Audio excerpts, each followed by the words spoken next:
Salut les sportifs, c'est Goulven Tristan, je vous souhaite la bienvenue sur ma chaîne YouTube Monsieur Performance pour toutes celles et ceux qui ne me connaissent pas et qui me découvrent. Donc moi c'est Goulven Tristan alias Monsieur Performance, vainqueur à 3 reprises de la Coupe du Monde Ultra Triathlon 2016, 2022 et 2023. Jingle.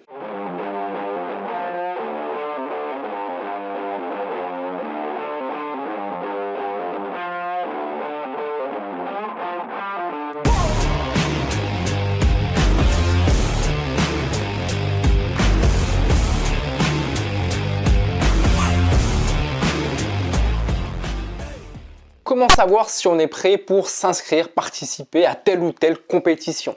Voilà, comment savoir si on est prêt pour faire un 10 km, un semi-marathon, un marathon, un trail longue distance, un ultra trail, un Ironman, un ultra triathlon. Voilà, comment savoir si effectivement on sera prêt le jour J de la compétition avant même de s'inscrire? Voilà une question que beaucoup d'athlètes se posent, que vous êtes nombreux justement à me poser cette question pour savoir là, comment toi tu fais Goulven pour savoir si tu es prêt avant telle ou telle échéance, avant de t'y inscrire. Donc ça va être le sujet de cette vidéo. Avant toute chose, avant d'aller plus loin, si ce n'est pas encore fait, je vous invite à vous abonner à ma chaîne YouTube, à activer la petite cloche, à commenter cette vidéo, voilà, pour qu'on puisse continuer d'interagir, de la liker aussi et aussi de vous abonner à mon compte Instagram. Voilà, si vous voulez continuer, si vous voulez suivre toute ma préparation physique en vue de la prochaine Coupe du Monde d'Ultra Triathlon qui va commencer dans quelques semaines, ce sera fin juin à Colmar par un quintuple Ironman, un Ironman x5, 19 de nage, kilomètres, 900 km de vélo et 5 marathons d'affilée, 211 km de course à pied. Donc revenons-en justement au thème de cette vidéo. Voilà, comment savoir si on est prêt avant de s'inscrire à telle ou telle échéance. Alors moi c'est vrai que c'est des questions que je me pose pas forcément parce que moi les distances et longues distances, peu importe le niveau auquel au moment où je me suis inscrit, quel niveau j'avais, c'est vrai que c'est des questions que je me pose pas forcément parce que moi je passe par le plaisir, je passe toujours par la case plaisir. Avant de penser chiffres, avant de penser distance, moi je pense plaisir. Voilà, c'est comme ça que je réfléchis. C'est vrai que je réfléchis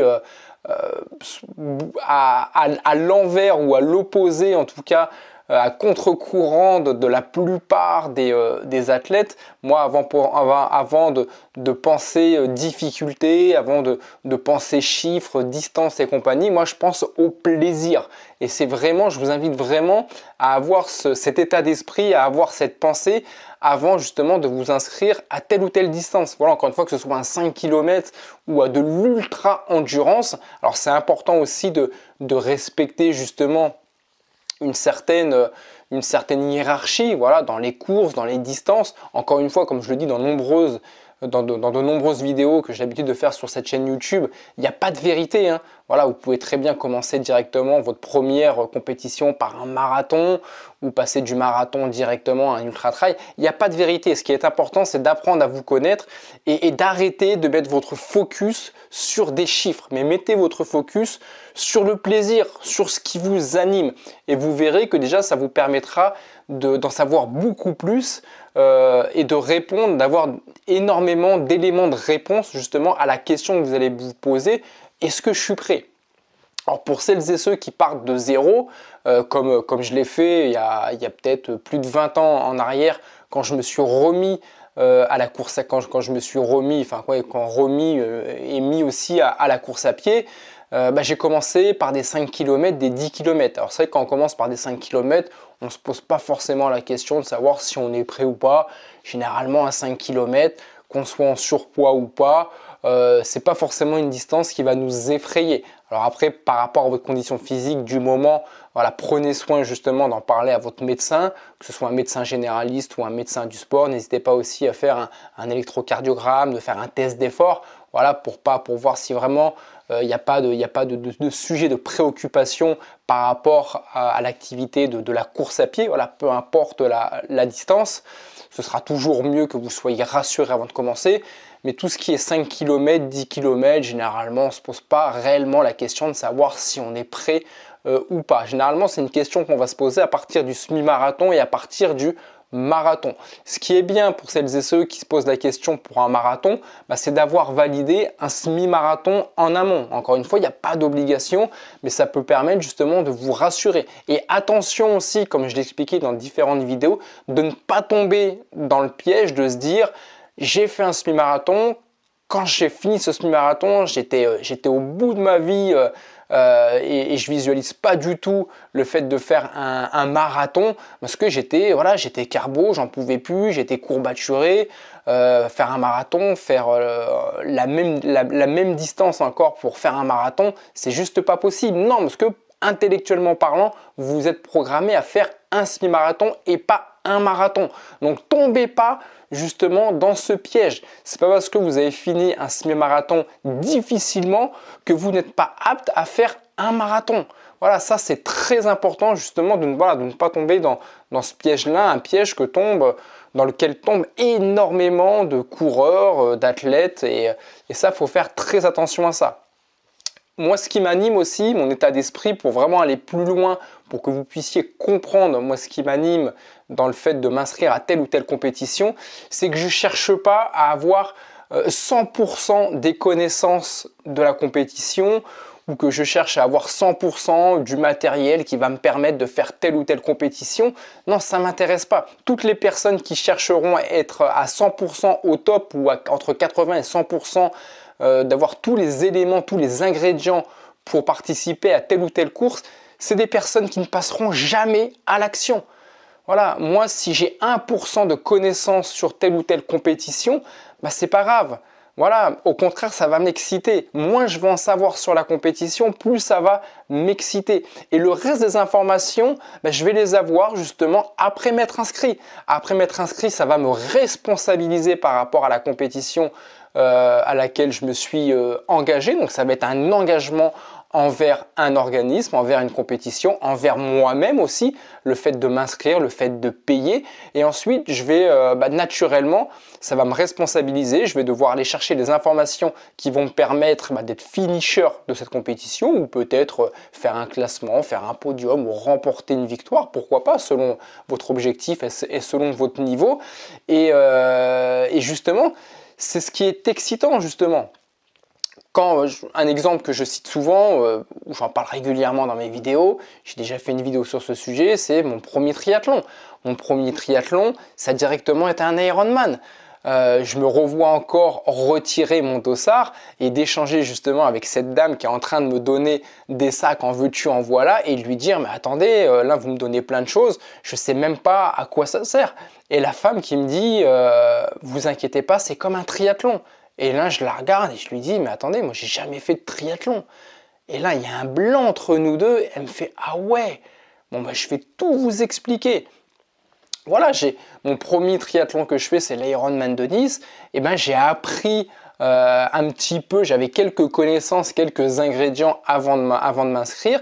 Une fois que je me suis inscrit, ça m'a responsabilisé. Donc, j'ai été chercher plein d'autres renseignements pour justement être prêt le jour J, même si je savais très bien que j'allais pas être prêt parce que la marche elle était vraiment haute par rapport au niveau que j'avais, mais je me suis dit je vais continuer aussi d'apprendre pendant la compétition. Je savais que le delta échec, le delta abandon était très élevé, mais encore une fois comme je suis une personne qui n'a pas peur de l'échec, je me suis dit si je suis échec sur l'Ironman, ça va me permettre justement de voir à quel moment j'ai été échec pour pouvoir recommencer de manière plus intelligente, pour pouvoir retravailler les points faibles que j'aurais eu pendant la compétition, chose que je n'aurais jamais pu voir si je n'avais jamais fait un Ironman.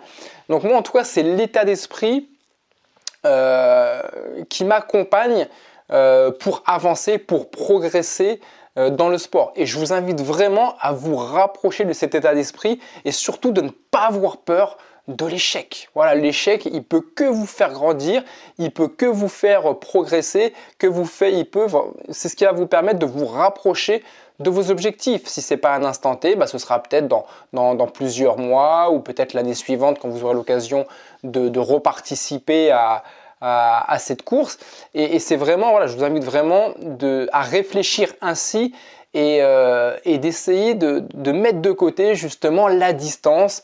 C'est un chiffre, faut pas que ce chiffre vous fasse peur. Pareil pour celles et ceux qui veulent passer du trail à l'ultra trail.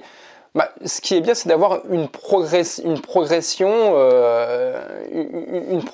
dite normale, j'ai envie de dire.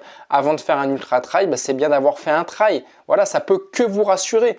Moi, avant de faire un marathon, j'avais fait énormément de 5 km, de 10 km, de 15 km, des 20 km, des semi-marathons.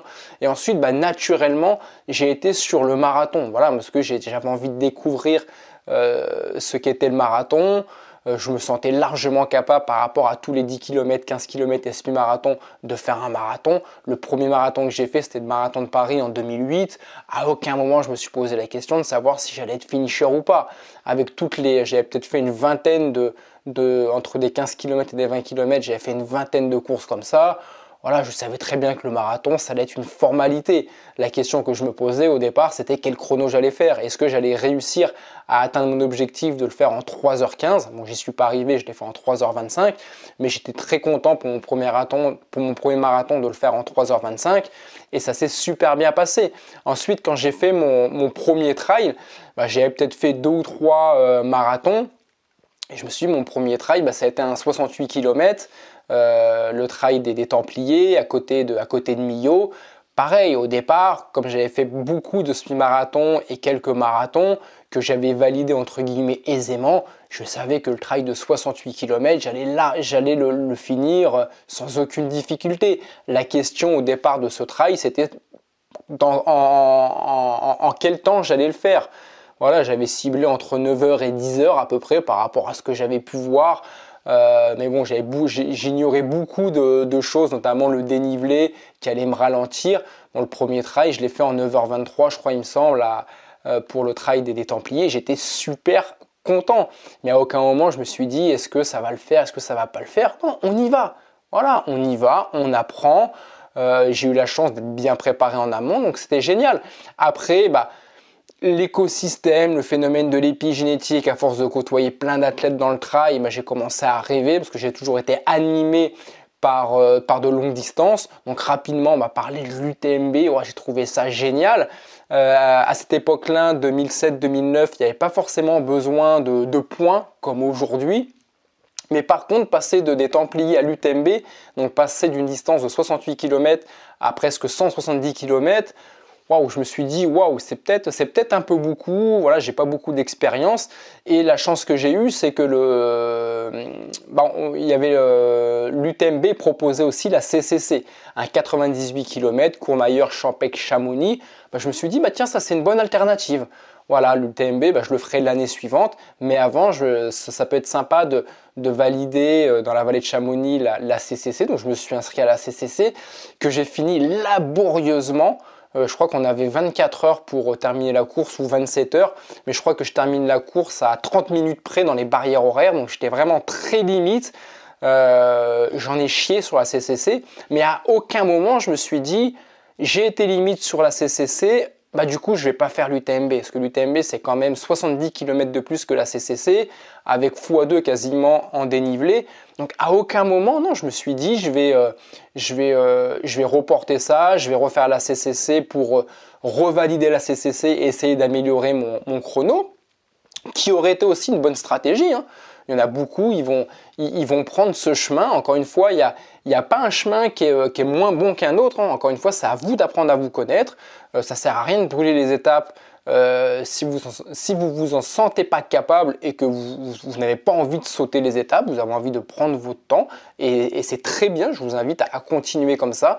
Moi, j'avais envie justement de découvrir une course encore plus stratosphérique et j'étais excité déjà au fait de m'inscrire et de pouvoir participer et d'inscrire mon nom à l'UTMB.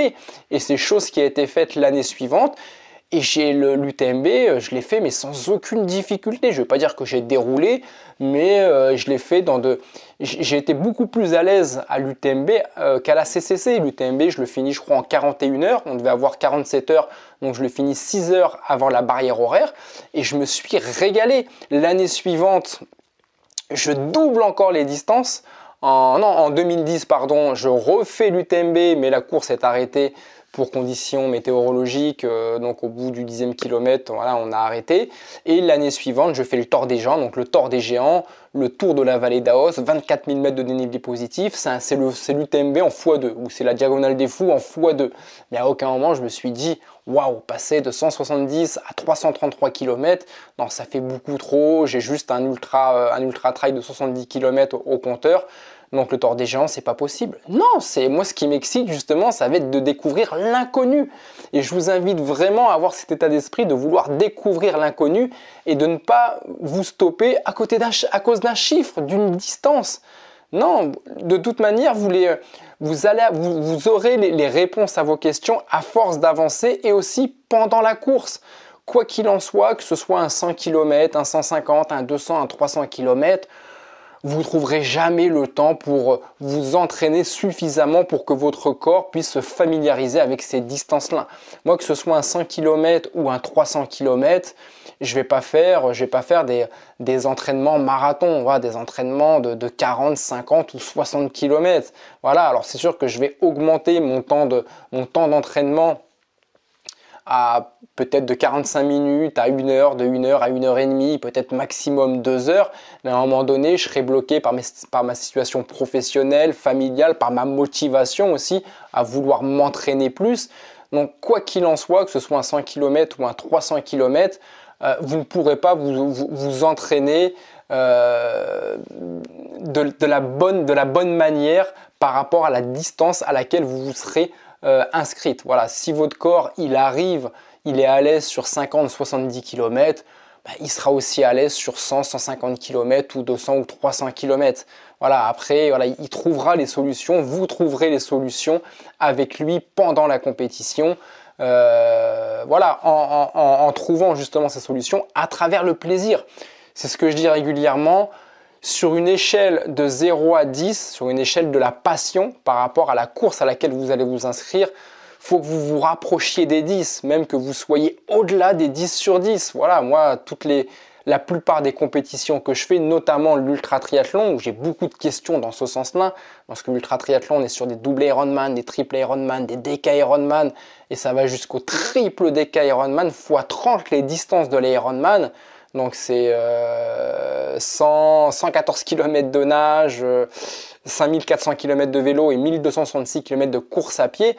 Mais moi, comme sur une échelle de 0 à 10, moi je suis à 15 sur 10 sur l'échelle de la passion. Voilà, plus vous êtes passionné, plus c'est facile justement de vous inscrire à telle ou telle compétition.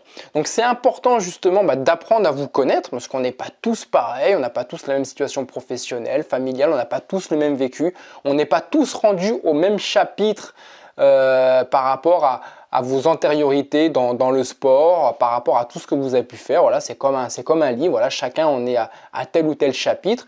Donc c'est important de ne pas vous dégoûter aussi de la compétition, mais c'est important aussi de ne pas procrastiner. Voilà, c'est l'erreur à faire, c'est vouloir avoir tous les éléments pour maîtriser telle ou telle compétition. Non, ne cherchez pas à maîtriser telle ou telle compétition, surtout si c'est la première fois que vous allez faire tel ou tel format. Voilà, si vous voulez vous performer sur la distance marathon, commencez par faire un marathon, découvrez le marathon, même si vous avez que 5, 10, 15% de connaissances sur le marathon, sur le matériel et compagnie, et après vous aurez largement le temps de revenir sur un marathon pour performer, pour améliorer votre matériel, pour améliorer vos plans d'entraînement, vos entraînements et compagnie, mais pour vous lancer une première fois sur un semi, sur un marathon, sur un trail, sur un triathlon ou quoi que ce soit, apprenez à vous connaître, ne cherchez pas à tout vouloir savoir et allez-y. Voilà, prenez un grand souffle et allez-y. Moi, quand je me suis inscrit, j'en reviens encore à mon premier triathlon, quand je m'inscris à l'Ironman de Nice, quand je clique sur le bouton de la souris « Valider le paiement », je peux vous assurer que je suis comme ça. J'ai une boule au ventre, je suis pas bien. Mais voilà, j'ai pris une bonne respiration, j'ai appuyé sur Entrée Et ensuite, bah voilà, j'ai continué de me renseigner sur les barrières horaires, 2h15 pour faire 3,8 km de nage. Bah allez hop, j'ai été à la piscine pour voir si j'étais capable de nager 3,8 km de nage, 3,8 km en moins de 2h15. J'en avais strictement aucune idée. Et ok, hop, j'ai validé ça 2-3 fois en piscine. Et ben c'est bon, je suis passé peut-être de 5% de connaissances à 10 ou 15%. Et vous allez justement, c'est comme ça que vous allez progresser. Voilà, et c'est comme ça mentalement aussi que vous allez progresser. Voilà, en changeant de fréquence, en arrêtant de rester dans votre zone de génie, dans votre zone de confort, et justement aller dans des sentiers battus où vous allez devoir apprendre, devoir vous débrouiller tout seul, devoir trouver des solutions, chercher de nouveaux ingrédients qui vont vous permettre d'avancer dans vos défis. Et tout ce que vous allez faire, ça va être un complément génialissime par rapport à votre quotidien, à votre vie de tous les jours. Voilà, tout ce que vous allez, toutes les victoires que vous allez avoir dans le sport, ça va vous servir dans la vie de tous les jours, sur un plan professionnel, sur un plan familial, sur plein de choses. Donc voilà, allez-y tranquillement, ne vous mettez pas de pression. N'oubliez pas aussi, si ça peut vous être utile, de suivre un plan d'entraînement. Voilà, si vous avez des doutes à savoir si vous êtes prêt ou pas à faire un 10 km, un semi-marathon, un marathon, vous allez voir Google. Vous tapez plan d'entraînement 10 km, plan d'entraînement semi-marathon, plan d'entraînement marathon et faites un plan d'entraînement. Voilà, si ça peut vous rassurer. Voilà, moi, ce n'est pas forcément des choses que je vais faire, mais peut-être que vous êtes un adepte de ça. Peut-être que vous avez un côté très scolaire. Voilà, encore une fois, c'est pas du tout un inconvénient, mais si ça peut vous permettre de passer à l'action, suivez un plan d'entraînement. Voilà, ça peut vous rassurer, ça peut vous aider aussi à performer. Il y a plein de fois où, j'ai rarement suivi des plans d'entraînement pour des semi ou des marathons. Je pense que c'est aussi des choses qui m'ont desservi par rapport à certains objectifs que j'ai eu, mais voilà, j'ai pas eu forcément le temps de toujours aligner tout ce que je voulais faire entre le travail, la famille et d'autres activités extra-professionnelles ou extra-sportives. Mais voilà, c'est à vous de voir de quelle manière vous pouvez trouver les ingrédients, les éléments qui vont vous permettre de passer à l'action et de réaliser vos objectifs. Voilà, encore une fois, moi par rapport à tout ce que j'ai pu faire, comme je le dis, j'en suis peut-être au chapitre 40 de ma vie. J'ai commencé par des 5 km, des 10 km, des 15, des semi-marathons, marathons, trail longue distance, ultra trail. Après, il y a eu un grand bond en avant où j'ai mon premier triathlon, c'était un Ironman. Après, j'ai fait de l'ultra triathlon, donc des doubles Ironman, triple, quintuple, DK, double DK, bientôt un triple DK Ironman. Donc, il y a certaines étapes que j'ai sautées dans le sport. Mais voilà, aujourd'hui, j'ai eu une progression, on va dire, voilà, normale dans le sport, même si je suis très axé, moi, endurance.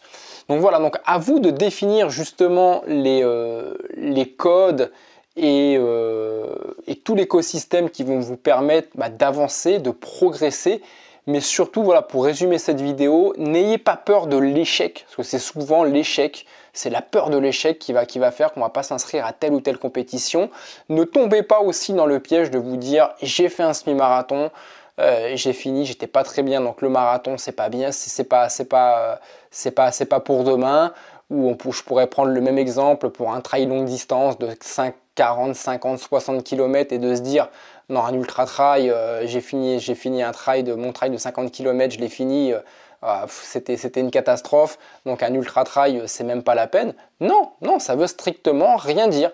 Encore une fois, si vous avez des doutes sur l'ultra trail, voilà, c'est que interrogez-vous sur votre pourquoi, sur la passion que vous avez pour l'endurance, parce que autant on va être sur de l'ultra trail, mais aussi autant on va être sur de l'ultra endurance.